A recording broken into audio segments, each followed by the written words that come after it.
Welcome back to Let's Laugh About It, the not-so-serious business podcast powered by D2CX. I'm Zoe Kahn, and I'm here to celebrate our wins, vent about our challenges, and bring the D2C and e-commerce community together. Welcome back to Let's Laugh About It, a not-so-serious business podcast. I'm your host, Zoe Kahn, and today we have Kris Moriarty. Did I say that right? Mm-hmm. Moriarty. Okay. She's the Senior Director of Customer Experience, Sales Enablement, and Sales... Special projects. This is a lot. It's a lot, I know. Okay, let me do it again. All right. Kris is the Senior Director of Customer Experience, Sales Enablement, and Special Projects at Epic Gardening and Botanical Interests. She's also the author of CX Blueprint, a guide for leaders on maximizing team potential and creating customer experiences that benefit customers, employees, and the business. She spent her career helping organizations unlock their team's potential, create supportive environments, and design customer journeys that fuel loyalty and growth. In this conversation, we'll dive into how AI is transforming CX, what it means for e-commerce brands, and how leaders can prepare for the next big wave. Just in time for BFCM, that's Black Friday, Cyber Monday. Everybody's main focus. But welcome on. If you want to give a little bit more about your background, tell the listeners about you. Sure. It's funny, I was listening to one of your podcasts, and I think everybody that comes on, it's like, oh, I didn't mean to fall into CX, right? Like nobody does. But I was in business development for years. And my last job prior to Epic was with Stone Brewing, which was such an awesome job. I loved it. And then when pandemic came, I got laid off, and I sort of fell into Epic accidentally as a personal assistant to our founder during COVID. And we had some private equity come in a couple years ago, and so he's like, oh, you biz dev, do you want to head up customer experience? And I'm like, yeah, that'd be cool. And it's just exactly the same thing except on a one-on-one. Yeah. Right? You're just developing relationships on a one-on-one basis. So it was a really natural fit. That's really cool. Actually, I'm interested in the executive assistant part too, because I actually, as I've been growing the agency and doing a bunch of different things, I've been taking I've just looked at founders and seeing how people are successful. And one of the things that someone told me was you need an EA because you need to get rid of all of the little things, and so that you can think about all the big things, and you don't you need to figure out how to spend your time. And I have failed at hiring a good EA because I thought that all of it can, it's the little things. So it's but it is such a hard position to. It is a hard position. Yeah. How did you like being in EA? No. No. I did not. I thought I would, and it was not a natural fit for me. Uh-huh. I'm very much a creative person, and so I think of something and I react fast. And if you're an EA, you can't be that. You have to be very pragmatic and very thorough. Yeah. And I'm an 80% is good. And if you work for somebody who's no, it's 100% every time, then it's not a good position for you. There were parts of it that I was great at. I was also doing the customer experience on that. Mm-hmm. The supportive, squishy stuff I was great at. Yeah. But I think I drove our founder a little bit crazy for a bit. It's so, it's such a hard position because you also have to, for me, I'm sometimes I'm unavailable because I'm unavailable, so I can't even help. And I'm I feel which hopefully we'll get into. I'm excited to dive into your book about being a good leader in CX too. But that's so interesting. But it is a really hard position to fill. I will say that a lot of the virtual EAs are amazing. Yeah, their skill set's insane. You just have to find the right one. Right. Yeah. So it's a numbers game. It's like dating. It is. It kind of it is who you're spending most of your time with. I'm that's how I felt when I was dating, and I'm fine, I'll go on as many more first dates they say I'm supposed to. Yeah, that's a good analogy. So tell me about before I forget. This is Let's Laugh About It. So we talk about not so serious business things and laughable moments. So before we get into, I get carried away, do you have a laughable moment that you want to share with us? I do. It's take it with a grain of salt. It's a little creepy laughable. Oh, creepy. So when I first started working with our founder, I was heading up all the CX, and so he was a content to commerce person, and so he posted a lot of content. And he's a gardener, and we had a ton of followers. People love him. He's the equivalent of like what Beethoven is to classical music, Kevin is to the gardening world. He has a huge YouTube channel, right? Huge. Yeah. I mean, like if you garden, you know who Kevin is. Yes, He's yes. huge. So he did a giveaway. He grew loofah. And he did a giveaway where he was going to give away 3 of these loofahs if you posted a comment on Instagram. So he decides who it is, he posts it, and I'm supposed to reach out and try and get in touch with everybody. The one person who, the third girl, she like sends me back an email, and you know it's not going to be good when it starts like this. She's like, so like, I don't want this to be creepy, but, oh my God, Lord. And she's like, could Kevin use the loofah before you send it to me? I didn't even know how to respond. I'm like, so I responded like, I don't think that's sanitary. So, if you're okay, we're going to send you a regular loofah that he grew. How did she respond? She said, okay, I totally get it. Thanks. She was very nice about it. That's funny. Did you tell Kevin? Oh, I did. Yeah. I think I tell all of our new hires that story. That's amazing. What a great icebreaker. It is creepy funny. I have a funny story with, I did like some content deal with another like gardening brand. And I don't think I really understood what Kevin did. Like I follow him on Twitter and I know he's in business and whatever, but I thought I was like, helping him, and I was like, hey, you should work with blah blah blah, and he's like, Zoe, that's my competitor. I'm like, oh, never mind. That's funny. So I have a funny laughable Kevin story too, but it is such a cool business. It is. What do you like about, or what's your job like at Epic Gardening, and what do you like about it? I tell people all the time that to me it's such a blessing to be in CX, because every day that you wake up, your job is to figure out how to make someone's day better. Yeah. Like you sit there and you're like, okay, if someone's having a good day, how can I make it great? And if somebody's having a bad day, how can I make it better? Yeah. And that's really what you have. And so what I love about Epic is I have the freedom to do that. I'm empowered to do what I need to do to make it right for people.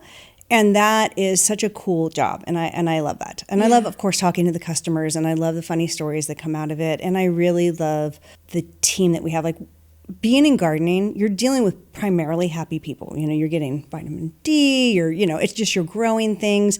And so we really get to help people and make an impact. And then the special projects part of my job, I really love, because we donate to different schools and different nonprofits to help teach the world to grow.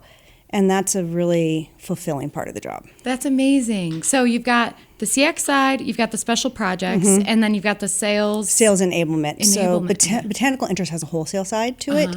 And so I've recently taken on a team it's basically customer experience for the team, right? So our job is to make the team's job easier. Right. And cool. Yeah, it is cool. It's a different type of reporting metric, different KPIs, but really also equally fulfilling, because we're taking all this tactical work off of people and allowing them to focus on their strategy and their sales. That's really cool. What's an example of a project? I'm making up these scenarios in my head, but I'm like, are those right? What's an example of a project that you would take off of, or a part that we take off their plate? So if you have a sales rep who needs to order displays for a store, right? Then instead of them having to go in and do that, then our team can do that.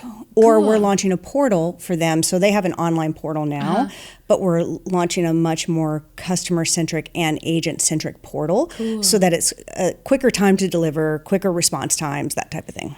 That's cool. That's kind of so recently, my background is in CX, and that's the heart of everything for me. And, but I've now started to do affiliate and influencer marketing, but so I have and I'm working with G Fuel to do that, gaming supplements, and we it's a really fun project because we work with a lot of influencers, but these influencers also need support. They do. So it's been interesting because I've liked to look at it as an affiliate, an influencer experience rather than I guess you can compare it to influencer support, right? Because we're doing things like challenges for the influencers and creating community and making sure they know about our drops, and helping them with giveaways, and at the scale that it's at, or they have questions about the business and what they're allowed to talk about, what they're not, what happened here.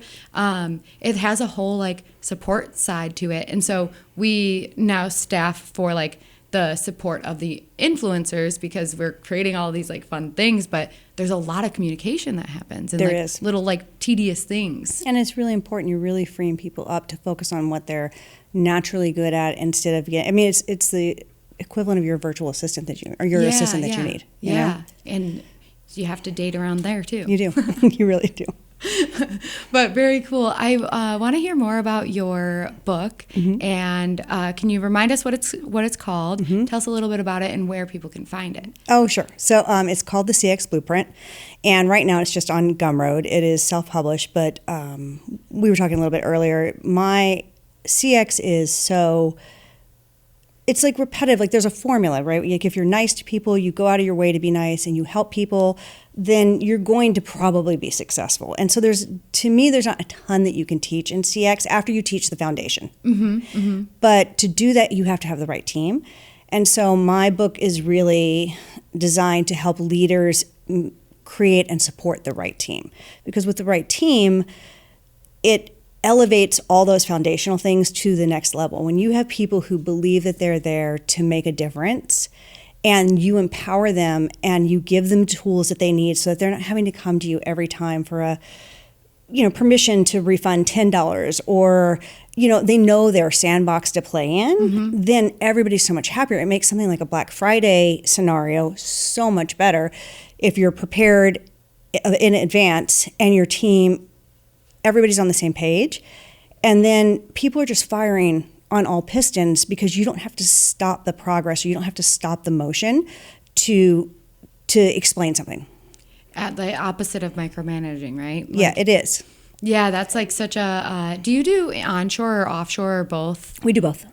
We have a local actually person who's the manager of our team, and then we have the rest of our team offshore, and then for our wholesale team, everyone's in Colorado. Oh, cool. Yeah. So when I started to do offshore hiring, that was a big differentiator. Was I really had to focus on like a lot like empowering people to speak up, because what I saw was that they were so used to just like being told what to do and that's what they did. But even if they had opinions about, I don't know if that's the right thing to do for the customer, they were like, we've had to work like really hard to, show them that they have a voice and they should have a voice and they should bring things up. And I think that was one of the things where we don't want to I hate micromanaging. Like it's the worst thing ever. Like I don't have time for it. And it is so important when like for, I don't know, do you know Ren from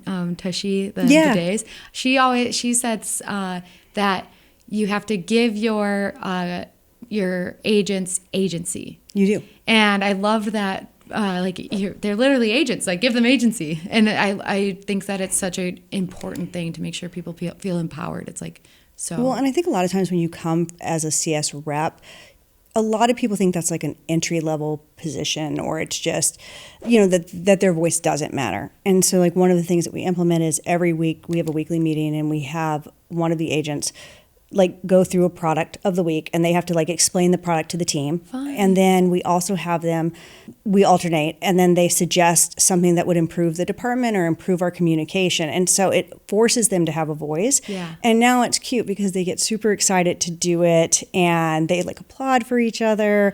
And it's just been really nice to see. I love that. Yeah. And sometimes I know when I was first doing it, it was like, it's different because when you're speaking to like C-level or like directors and above, like everyone knows how to speak up, and like sometimes it's like, yeah, everyone, they know how to use their voice. And so it's a difference when people are in different positions, because you have to like, I remember having to like remind myself that I have to like give people little projects to like help them like get there, and that's such a good way to do it.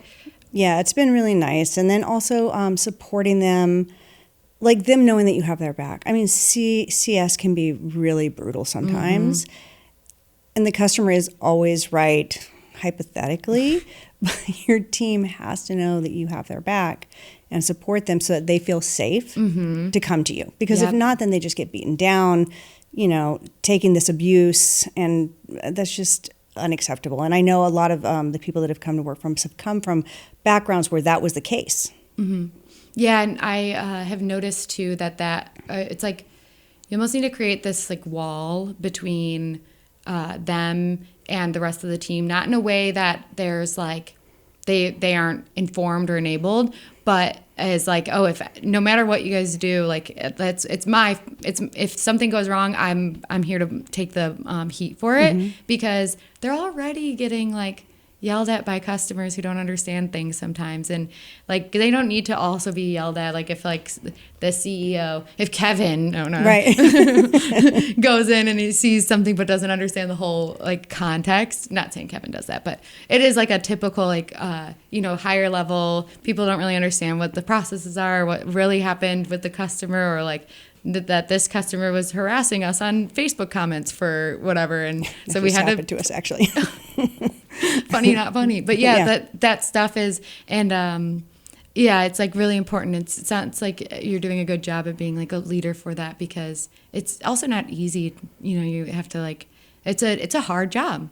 It's a really hard job, and it's also such a critical job. Like, it is where all your customer feedback comes from. It allows you to react early. It allows you to stop problems before they like go out of, get too big, if you have a team that can come and speak up and identify it. Yeah. Very cool. Now, are you guys using AI for anything in your department? We do. AI is, I'm sure you get hit up in your inbox every day with 50 different AI companies, and it's changing so rapidly. And there's like a huge advantage to it. Like personally, I love ChatGPT. I track all my macros, whatever it is that you do on ChatGPT. But the way that it's applied to what we do, because gardening is so nuanced and there's so many, like if you have a problem, or Jackie has a problem and she's in whichever Carolina you're in, her zone is very different from your zone. Right. And so her environment's different, the way that she's doing things are different. And so it's really hard for AI to pick up on that and give an actual personal correct scenario. And so we were with Gorgeous actually, and their AI just, it wasn't them. We just didn't have the time to train the AI to be the agent. Yeah. And you have to have someone, like you need a person to do that. It doesn't remove a person. You just need a person to focus on that. Yeah. And we didn't have that. And so we just moved over to Rich Panel, which has been great. They're terrific. And so we use it for automation flows, which has solved, out of the group of people that are trying to self-solve, it has really increased our numbers. I think our automation rate is up to 84% of people that are searching for answers. So that's great. Yeah. But we primarily use it for reporting and identifying customer issues. So Yes. And that's how we're deploying in CX right now, AI. I know our ops team is doing something, I'm not sure what, and then marketing uses it as well. But I don't know what the applications are that they're using it for. Yeah, the QA part is what I was really excited, because it's something that I personally have been really passionate about like not only getting the data, but also analyzing it quick enough to get ahead of like issues. Yeah. And especially in like, everything, but it would take a long time there's like the QA part where it's you're QAing your agents, but then there's the QA part where you're QAing the company.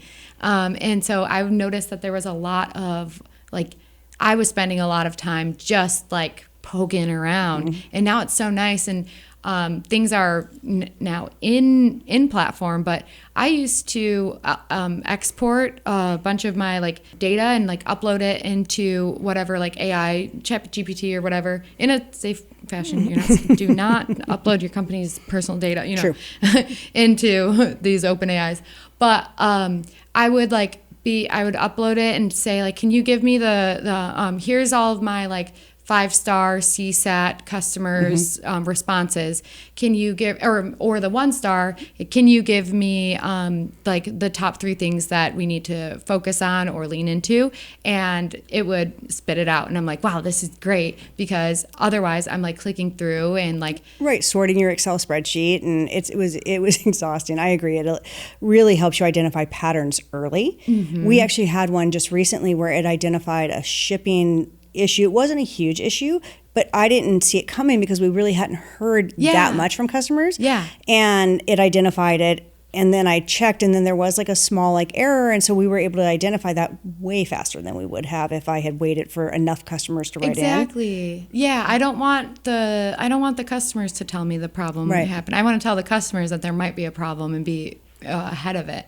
Yeah, but that's primarily how we're using it. And then we do also do it for we have an area where you can ask gardening questions, but it gives pretty basic information. It couldn't give anything really deep. Yeah. We did you ever use the help center search bar in Gorgeous?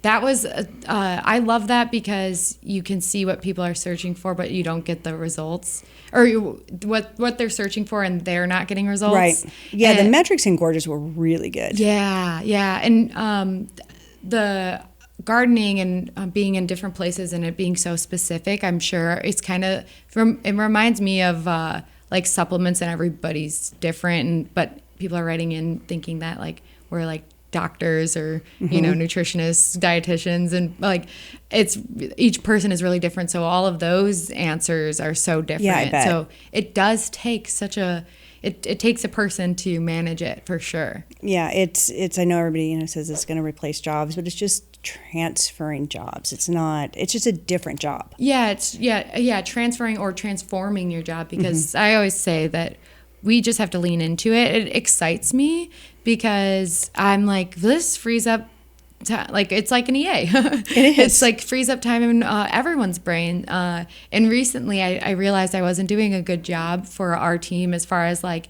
telling them like our stance on AI. And I noticed that we had this big team meeting, and I was like, wait, like, do you guys know that we're like, if you use ChatGPT for things, like, I want AI. you to do that. And they were like, everyone was like smiling, like, I'm like, no, yeah. Like and then we held like a little like class on what to do, what not to do, and what to lean into. But I love using it and enabling, because if my team is also using it, they have more time for. It's the equivalent of spell check. Like, why would you not use spell check? Like, why would you try and sound out or a calculator? Like, why would you not use a calculator? As long GPS as you're on your car. Yeah, you're just I don't wanna use as a long map. as you use it responsibly. There aren't a lot of compliance things around it right now, which definitely I think will change. Yep. For sure.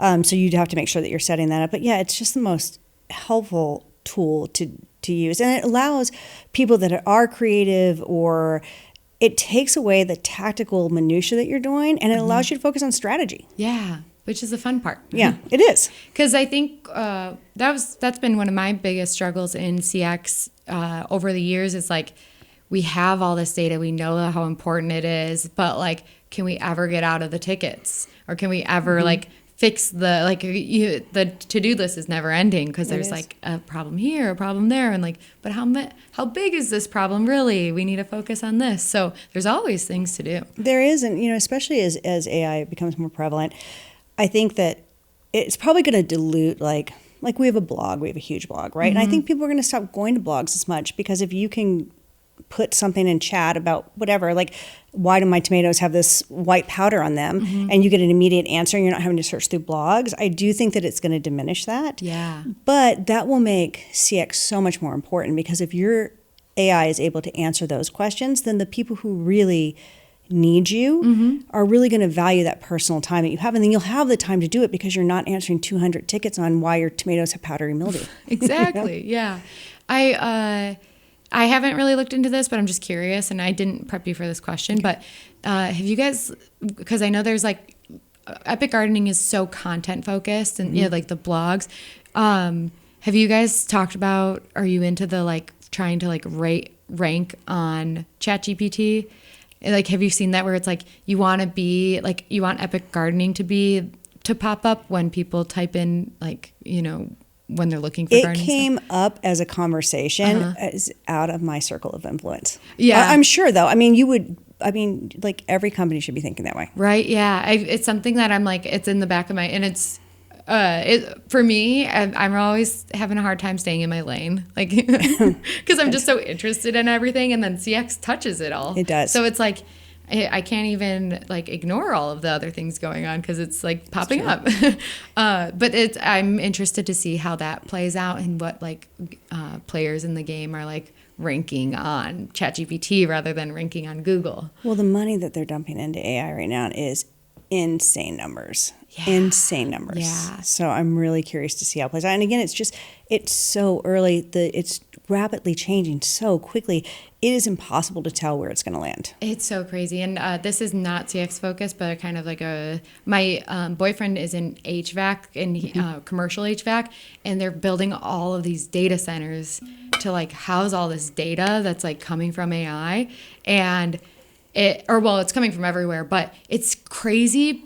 Like in Arizona, you'd think that it's like, why would you put something that needs to be cooled there? But it's really like it's a good place for data centers because there's no like hurricanes or tornadoes. It's like stable except for the heat. But it seems like in the construction side, like the real life side, where like it's hard to keep up with like housing this data like physically, and all these huge buildings are popping up. I'm like, how are we going to keep up with this data? Like I when he was explaining this to me, because I'm like, what is a data center? Like, what do you mean? Like this needs like Chat GPT is like costing $5 every time you say it says okay. You know, you've heard stuff like that, or like you're just, and it's like, wait, that actually translates to like space. I know, and environmental impact. Yes, yeah. Which I'm really curious to see how that's going to, because again, there's like no regulations around it right now. So yeah, it's a whole new thing. Back to, so were you into gardening before working at Epic Gardening? So I'll give you my quick story. So I had been working at Stone, loved it, got laid off when COVID happened because we were doing these huge events and obviously there's no people. So I got laid off and I was so depressed. I was literally, I remember I love that job. It was so much fun. I was in my living room. I was eating Pop-Tarts in sweats that I had probably been in for 3 days, like just trying to figure out what I was going to do. And I saw Kevin had a video on growing ginger and I was like, oh, like I'm going to try that. Like I have nothing else to do. And then from that, I had killed an aloe plant twice. Like I cannot tell you how hard it is to kill an aloe plant. It is hard. Yeah, it's twice. And so I ended up turning our entire backyard, and we just live close to here, you know, and so our whole backyard and our front yard into gardening, and it grew like 80% of my family's vegetables. Wow. For like 2 or 3 years. We ended up getting chickens like in suburbia. So I had sent him an email and was just like, thanks so much. This was really helpful. And he had replied. And then that's how I had found out about the job and applied. So I did not garden, but I do now. And I actually help people like just on the side set up garden beds because I love teaching people that so much. That's amazing. It's such a holistic thing to do. It's good for the environment. It's good for your mental health, your physical health. You're growing your own food. It's such a really amazing hobby. Yeah, I'm a very out of sight, out of mind person, but I have a lot of gardening has always been hard for me because I'll forget that they're out there and just die. But houseplants, I love my houseplants because I can't, like if it needs water and it'll like I walk past it and I see that it needs to be helped. But I've always wanted to, because I love, like there's something about just watching something grow that you're like, you planted. It's so fulfilling. Well, and for houseplants, you could do, like some herbs. Like there's nothing cooler than like making an omelet with herbs that you just picked. Yeah. I've seen those like those herb walls. I want to do something like that, but that's really cool. With the AI and all of the different changes and everything, there's this like platform pressures, of like how do I keep up? And even outside of customer experience, but like inside customer experience, you're keeping up with like, do you guys have a subscription model? No, it's coming. Okay. You heard it here first. It's coming. But you've got like, let's say your subscription tech, and you've got your like the tech that sends out your emails and your SMS and your loyalty. Do you have a loyalty We do. Well, we do on Botanical Interest. We're holding on it on Epic because we're waiting for the membership program. Okay. Membership. So there's like all this tech that comes in here. And I know that with each business is so different, but everyone's sometimes has this like the tech will fix everything and like the platform pressures. Have you felt a shift in that with AI, or what's your opinion on like that side of it? So the platform thing is real. The amount of platforms that you need to run a business is crazy. And there's not, in my opinion, a lot of good integrations. Like you have to have multiple platforms to do things. Yeah. The AI thing, again, I think is too early. We have personally like researched different things, but we just haven't found the right situation for us. And I've heard tell of companies that have like gone like all in and then it just like blows up in their face. It's just, in my opinion, way too early. I think it'll happen, and I think it'll happen in the next year where there will be some magical AI platform where you can, offload or at least, combine a lot of your platforms. But I don't think it's there yet. Yeah, because it is the first like year, I would say that, the scare of CX, like AI and CX kind of thing, where it was very focused on customer support and replying to your customers. I was like, I'm just going to watch and see what happens. I don't want to feel, I'm getting pressure from people to try to use it, but like it is so new that I don't want to be the guinea pig, and I'll stay in the loop and like, test things, but I'm not going to use really like my customers as the guinea pig, right? Or my clients as the guinea pig. And so I was doing like a lot of watching, and I'm so excited that AI is more than just replying, because that was like it's helpful, yes, but I'm like, now that people are using it to like for more productivity and the QA, like we're saying, I've been playing around and I haven't gotten it to do it well yet, but have you seen like you can get AI to like book you like a reservation, right? Or like it hasn't been working for me yet, but like it'll scan your computer and like I don't think it's you. I think it's AI. You think so? I do, because I've had the same problem, and I honestly think I'm pretty good at it. Yeah. And I am just like, I don't think this is working right. It's too slow. I'm like, I could have done it 6 times by now. It's true. And it's like just like always loading. And so I have like all these tabs of ChatGPT up that are like loading tasks that like I could have done already. But I'm like trying to lean into it. But I've seen what it can do or whatever, and it's like those things, like the little tasks, because I don't like the things I don't want to do things that I don't want to do, but I also don't want my employees to be doing things that they don't want to do if they don't have to do them, So that's what I'm like excited to see with the platforms, but there is a lot of pressure. There is a lot of pressure, but it's also like crazy expensive right now. It kind of reminds me of like when plasma TVs came out, and you would pay like, I don't even know how much they were charging for them at the time, and now you can go to Costco and get one for $300. I kind of feel that's what it is with AI. Like the proposals that we're getting for stuff, I'm like, that's insane. Like I could hire 3 humans for that. Well, yeah, and I personally think that the tech companies they don't know how to sell it yet, because I have seen like the pricing is based on like completion, not like the whole platform. And so sometimes I'm like, I look at something, I'm like, this is so expensive. Absolutely not. But then like you look at it and you see that it can also do this and that, but it doesn't charge you for like the handoff, and it doesn't charge you for this. And I'm like, well, you guys are selling it wrong. Sell it this way. If you had told me this, I would have bought it and not been scared of the price. Well, and the other thing that they're doing really poorly is they're selling you the savings, right? Like it'll save you this much time, it'll save you. They're not selling you the adoption, and you've got to teach people to adopt to it. It's new, people are scared of it. You have to explain how not manually inputting orders, being able to scan an order would free you up to do this more strategic thing. And so they're not, in my opinion, not selling it that way. They're just like, oh, you can, whatever, you can, get rid of 3 employees and it'll, here's an ROI and you can do this. And that's not, in my opinion, the best use of it. Yeah. It's interesting because I think the people who use the tech are the best people who can sell the tech, because we understand that what we actually use it for, what we care about, what we don't care about, the pricing. Because for me, I'm like, I always want to be able to explain pricing to the CFO or the founder, like, why are you spending so much money? And I'm like, oh, I'll tell you, I have a list here. And like, don't worry, I'm prepared for this question.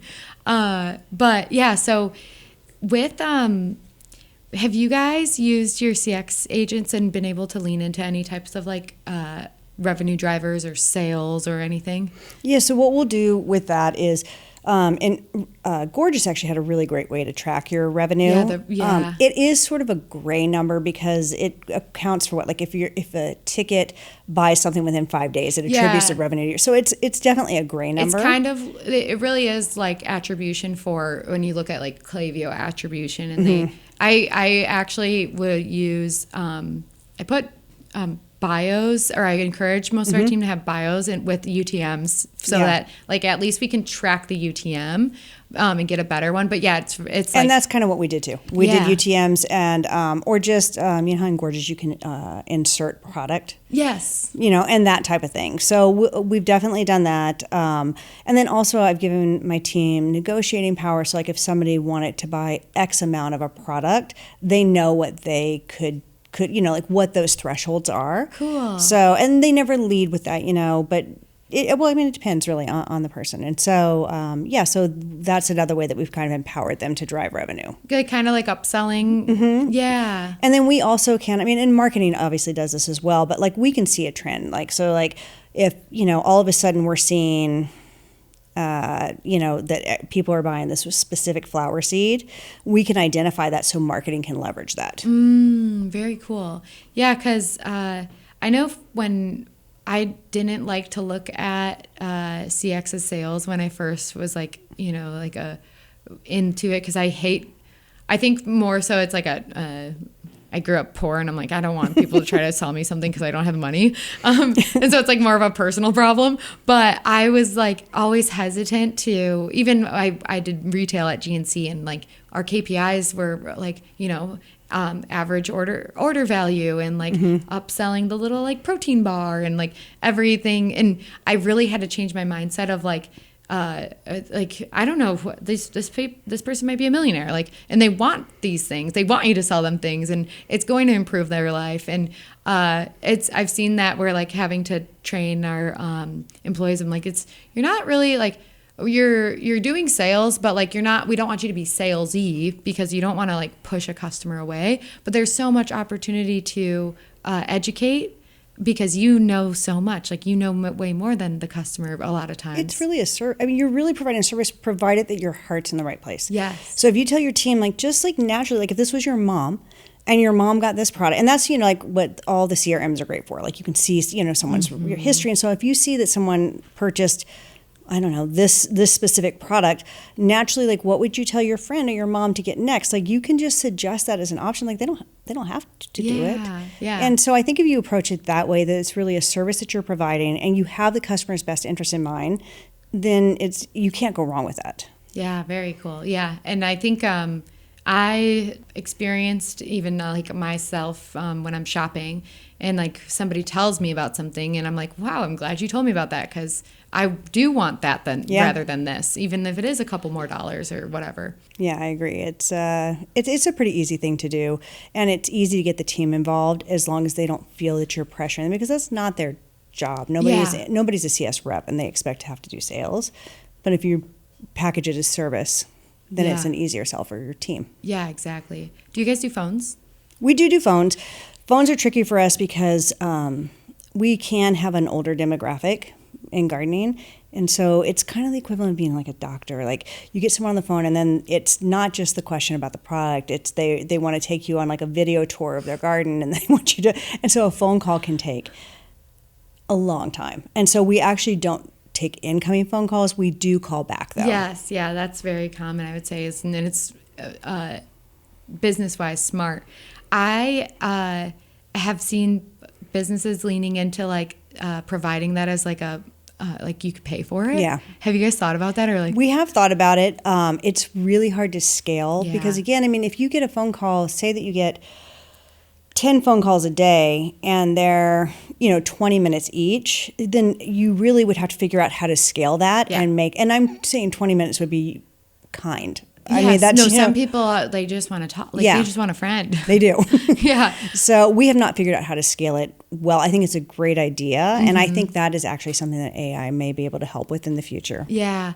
I recently did a virtual bra fitting with Pepper. Have you heard of this? I have not heard of the virtual bra fitting. Tell me. Virtual bra fitting at Pepper. So they saw that they had people were returning the bras. And so the number one reason was what just doesn't fit.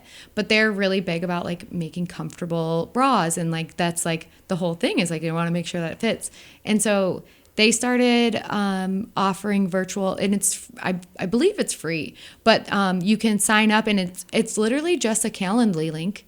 Like they have it on their site, cool. And they say like, if you want need help fitting, here's like sign up for a virtual fitting here, and it's just a calendar link, and they have their team, like their calendar's open. If they get a virtual fitting, they'll hop on this virtual fitting, and even though they don't charge for it, their return rate has significantly dropped because their people are buying the correct size. Everyone wants a comfortable bra. Yeah. That's actually really cool. Yeah, and I've been meaning to like write a newsletter or put it on LinkedIn because I'm like, and they're so fun, and the girls are just like nice, and they're like friendly. I did one, and I didn't have a tape measure, and I'm like, I'm sorry, I knew I signed up for this and I didn't come prepared. And they're like, no worries, you have a phone charger?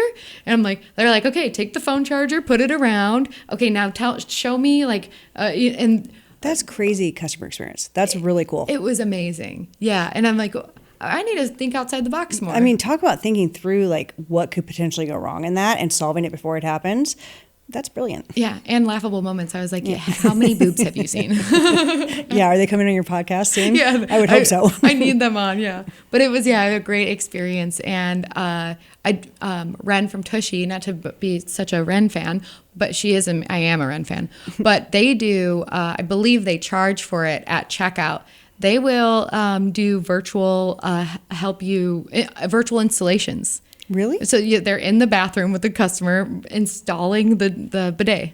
Wow. Isn't that crazy? That's actually really cool too. Yeah, and so they charge for it. So you think like, let's say you pay your employee this and you charge this, and like it's only a 30-minute call, and yeah. That's really cool. Yeah, I love hearing like the different outside of the box CX stuff. And that's true. And I think especially as things progress, like thinking of outside of the box ways to surprise and delight people, and just like be kind and like kind of spread goodness are what are going to differentiate like the companies that stay and thrive in an AI world versus those that just capitulate and fall. Yeah, I even think that we're not even at the brink of the peak of AI, and I even see it in myself when I'm like shopping around or doing things online, when I'm like shocked when I talk to a human, and it's like, wow, I'm thinking like, how do you afford this? Like, wow, I'm so happy I get to talk to a human. So it does make it so much more special. It does make it special. And, the companies that really value that and value their customers, I mean, not all companies need that, but, I think most of us do. Yeah. Do you have any cool surprise and delight opportunities that you've had? So I give all my staff a gift card threshold every week or every month that they can spend on somebody that was a good interaction. So not like I'm trying to make it better, but if you just had a really cool interaction and you just want to gift someone a gift card, so they'll do like a gift card and free shipping for an item. So we do that. We do surprise seeds for people sometimes. And then, if you hear something, somebody will call in and I don't know, say that, they're getting married and they want to do X. Like we'll send stuff in those instances as well. Cool. For me, I love doing that stuff, but it's hard to like look at it in a numbers way. Like, I don't know, do these customers come back and not that everything needs to be numbers, but when it kind of does. There's a reality. Yeah. But I love doing that stuff, and it's leaning into it, and I think we all think of like the Chewies of the world, where it's like, your dog dies and you want to, and you're canceling your membership, and they don't pressure you at all, and then they send you flowers. Like all of that stuff means so much, and everyone's kind of like, you're doing it for the customer and like out of the goodness of your heart, but then also it would be like really like business changing if someone shares this or talks about it. Or I mean, it's all about like the win-win-win, right? Like what's good for the customer, what's good for the company, what's good for the greater good. And if you always try and frame your decision making in that, you can't go wrong. Yeah. And that's why Chewy is legend, right? Like so that's why when you talk to, like, that's the gold standard. Yeah. The other one is that people used to talk about, which was like a crazy turn of events, Zappos. We all talked about Zappos, but a couple of years ago, I spoke at a returns conference. Crazy. The whole conference was about returns, like returning product and what we're going to do about it. It was a huge conference. And the Zappos people spoke, and they were talking about how, like, the return policy is now, like, biting them in the butt, and, like, they're not. And I sometimes think about how Chewy, and I'm like, I think that it is profitable, but I wonder that, like, we're all looking up to them. But when I first sent flowers to a customer, I'm like, oh, how did this end up being $100? It's true. Like, how is like, you have to, like, factor that into your price of goods of, like, but I'm sure that there's, like, they've got good models and everything, but yeah, but that's crazy. That's why I like the gift card promo, because I mean, typically people will spend more. If they don't, it's fine, but at least it's a pretty safe bet. Yeah, because you do have to be smart about it. It's fun to do these, like, crazy things, but everything costs money. It is so nice though to give a customer something and they get so excited. Yeah. It's super fun, and they're so blown away by it. Yeah, because it's not. I mean, I'm always blown away when customers fill out a survey. I'm like, wow, they took their time to do this, and they wanted to tell me what there's like, and so, like, if you could gift something to a customer, it just, like, makes their day. Yeah, it really does. We actually try and respond to all of our negative surveys for sure. And then the ones that really go out of their way, we try and respond to those, because it is so nice of them to do that. Everyone's busy, and they take time out of their day to, like, compliment you. Yeah, and, like, help your really business nice. for they're paying you to help your business. So true. So very cool. So remind us again where people can find your book. If people want to interact and follow you on social, where can people find you? So you can follow me on the CX Blueprint community on Instagram. Cool. You can find me at Epic Gardening at any time. My book is on Gumroad, and what's it called again? The CX Blueprint. So and also, I'm happy to just give it to anyone who wants it. Like, if you just reach out to me, I just believe in the foundational employee benefit so much and there's a workbook that goes with it. So, like, if anybody wants it, they can just hit me up and I'll send it to them go over it with their team. And then on LinkedIn. Okay, cool. That's so kind of you. I hope that everyone takes advantage of that, because it's a good deal. Yeah. And everyone needs it, I think. I'm excited. I want to look. I'll like one, please. I'll send it to you. One for me, please. Well, thank you so much for coming on. Yeah, this is a pleasure. Really nice to meet you finally in person. Yeah. We love the CX community and strong women in CX too. That's true. That's in true. Business in general. So thank you so much. And for the listeners, don't forget to like, comment, subscribe, rate it on whichever platform you're listening on, and we'll catch you in the next one. You know what to do. Like, comment, subscribe, and catch us in the next episode. And thank you for listening.